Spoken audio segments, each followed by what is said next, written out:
Trump, demonstrably out of touch. Credit. APThis is, of course, not how grocery stores, or petrol stations or pharmacies or hardware stores work, as most Americans understand. And that disconnect turned out to be genuinely damaging to the Trump administration. Americans have historically wanted strong, successful leaders still grounded in the realities of everyday life. Presidents could be wealthy, but they still had to be able to connect with the common man.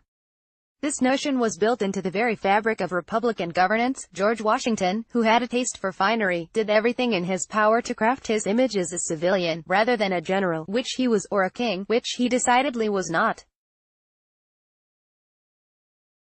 That meant rejecting honorifics like Your Highness in favor of Mr. President, and barring military parades in his honor. Presidents who followed carefully constructed a similar man-of-the-people image. Andrew Jackson, one of America's richest presidents, nonetheless presented himself as a populist, fighting the money powers of the Eastern banks and throwing open the doors of the White House to the public. Nor was this simply a phenomenon of the 18th and 19th centuries. Jimmy Carter the peanut farmer, Bill Clinton the boy from Hope, George W. Bush the brush clearer. Authenticity remains tied up with working-class roots and economic empathy for American presidents. And presidents who have failed, even for a moment, in expressing that empathy have paid a price. George H. W. Bush, though by all accounts compassionate and warm in person, struggled to communicate that to the public.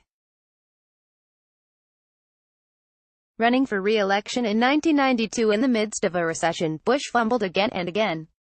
While being asked by an audience member at a presidential debate, how can you honestly find a cure for the economic problems of the common people if you have no experience in what's ailing them, Bush checked his watch, seemingly bored.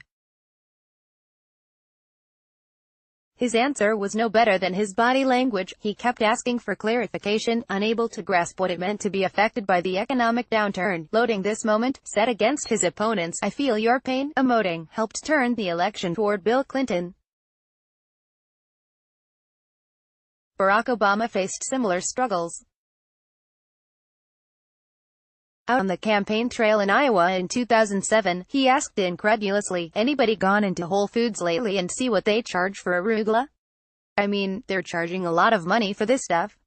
For the farmers of Iowa, a state that didn't even have one of the high-priced natural food stores, the attempt at connection fell flat, though Obama would go on to win the state's caucus.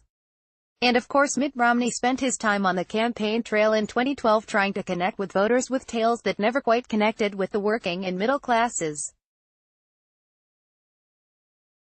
For instance, Romney admitted he didn't follow NASCAR, but he had some great friends that are NASCAR team owners. He didn't make it to the White House. Now, it's true that Donald Trump has often defied political history and conventional wisdom. And perhaps he will again here. But even his unconventional presidency has been built on a very conventional approach to economic empathy, promising steel workers he'll reopen plants, promising coal miners he'll restore their industry, promising the forgotten people that they have been remembered, and that, by dismantling NAFTA and throwing up tariffs and keeping out immigrants, he will bring them the economic prosperity that 40 years of deindustrialization and globalization have taken from them. Even though he will almost certainly never make good on these economic promises, the act of making them helped build his political base. And while Trump supporters were unlikely to immediately side with furloughed government workers over their president, they too were feeling the effects of the shutdown, which is harming farmers, small business owners, veterans, and travelers, as well as dragging down the overall economy. That's why in recent weeks, Trump began losing support not just with independents, but with his base. Presidents can get away with a lot. The Trump administration has provided ample evidence of that. But one thing they've never been able to get away with is an empathy deficit. In exposing that deficit, the shutdown has injured, perhaps irreparably, the Trump presidency. Nicole Hemmer is a columnist based in the United States. Nicole is a research affiliate at the U.S. Studies Center at the University of Sydney and a visiting research associate at the University of Virginia's Miller Center.